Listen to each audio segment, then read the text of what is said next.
Hello, I'm editing. You might know me as the voice of... Lacey, I'm here.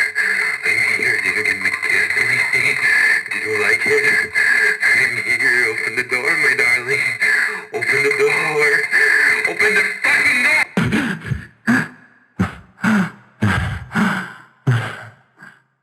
Sorry. What you might not know is that I'm also responsible for some graphic design work within the series. Today, I want to talk about that. Let's not take too much of your time, yeah?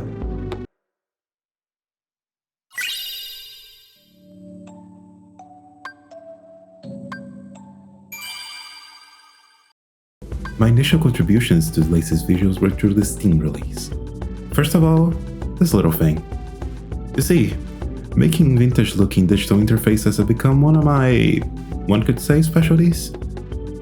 With this in mind, Tundra hired me to design the interface for Grace's webcam.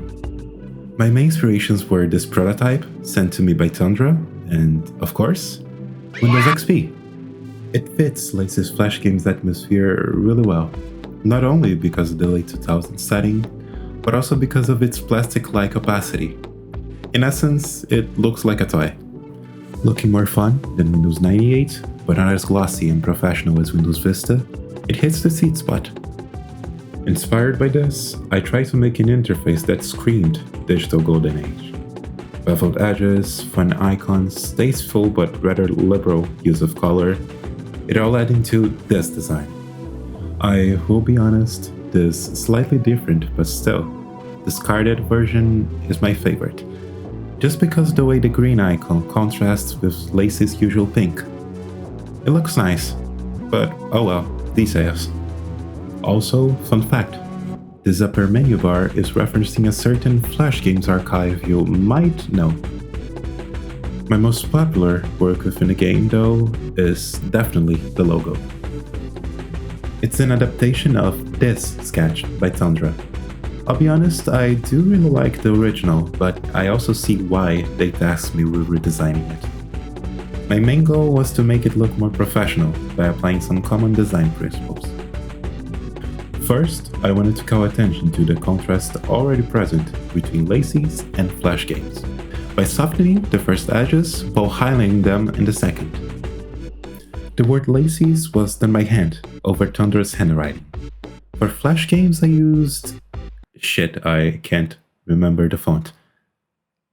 Anyway, the pixelated look not only added to... Seriously though, I couldn't find which font I used, sorry guys. The pixelated look not only added to the contrast I was just talking about, but also matched the glitch effect we were going for really well. The font's height helped too. Though I do love horizontal logos, one of my objectives was to limit this one's length, so it can more easily fit inside different spaces, especially YouTube thumbnails, which I rightfully expected to be the main context this logo would be seen in. Other than that, don't you agree these words could be, well, glitchier? The only problem was striking the balance between that additional sass and readability, but I say I did a good job.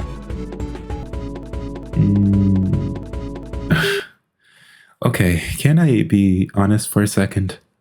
I do regret one thing.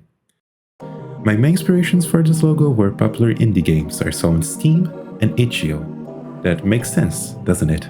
We wanted this to be a popular indie game on Steam and itch.io, so let's make it look like one of those.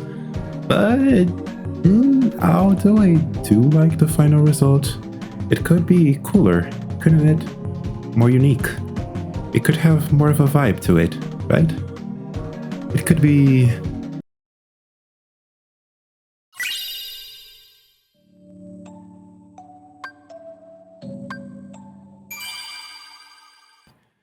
Since Lacey's Websodes is meant to be an in-universe series with a more comedic tone, Tundra gave me the logos of some classics among girls' internet media to use as reference. This started the project on the right foot. I chose to take inspiration mainly from Polly Pocket, out of nostalgia, if I'm honest, with shading based on Avatar Star Sue. The most fun challenge within this process was adapting Lacey's distinct cursive look into this more geometric style. Since yes, I wanted to channel the fun energy and nostalgia from my reference, but without losing sight of the original branding.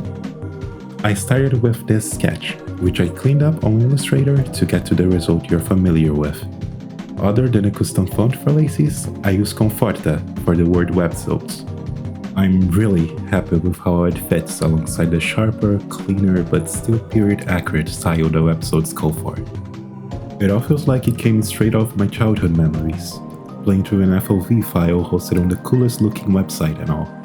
And that is the atmosphere I wanted to reach. If you haven't watched the first website that released some time ago, please do! It's real cute.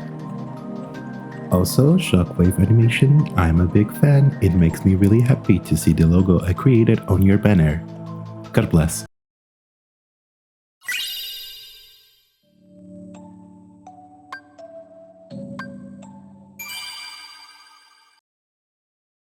Now, this isn't official Lacey content, but I think you might like it too. Lacey's fanzine is a project by Av, Nikki, and Sage. It's your standard fanzine, with lots of cool art, writing, and merch inside. The second issue even has a music album and a fan-made episode to go with it. I had the honor of illustrating the covers for both issues so far, and used the opportunity to express my views on the series and its role as an artistic creation. The first cover, this one, focuses on Lacey as an avatar for girls and victims of abuse. I mainly took inspiration from this specific scene in Serial Experiments Lane.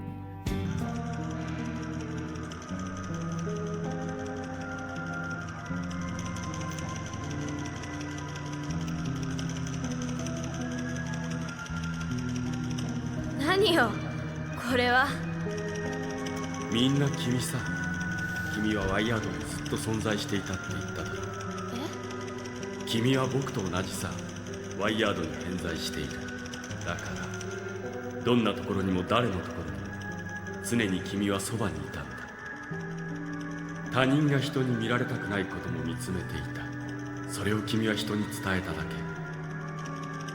それは正しいことさ。だってワイヤードの情報はシェアされるべきものじゃないか。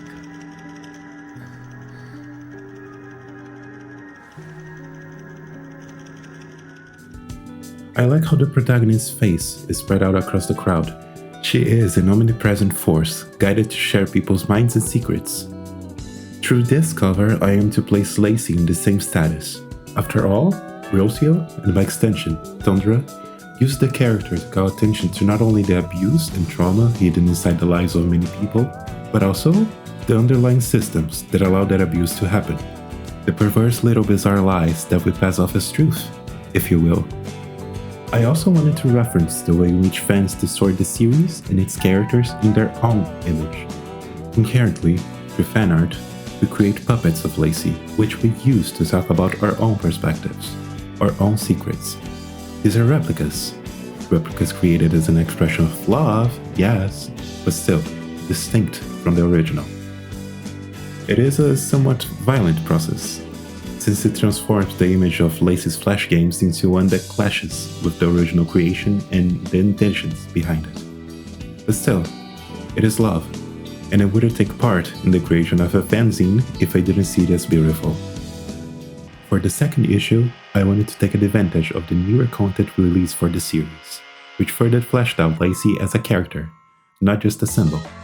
Thus, I focused on the themes of escapism through delusion and hyperfemininity as fantasy, inspired, again, by an external source, this time Fukuona Girl by STOMACHBOOK, which for me touches on similar topics.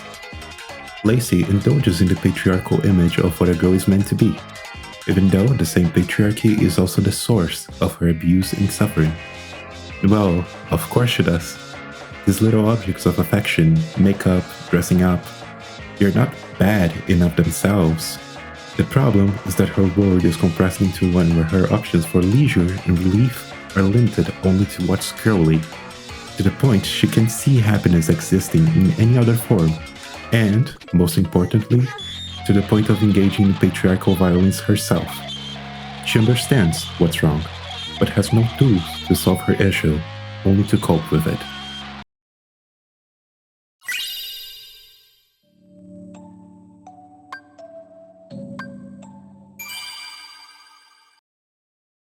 I'm super cool. You should totally check my other shit out. New episode of my digital horror series, Spirit.avi, coming out soon. Thanks. Bye. XOXO.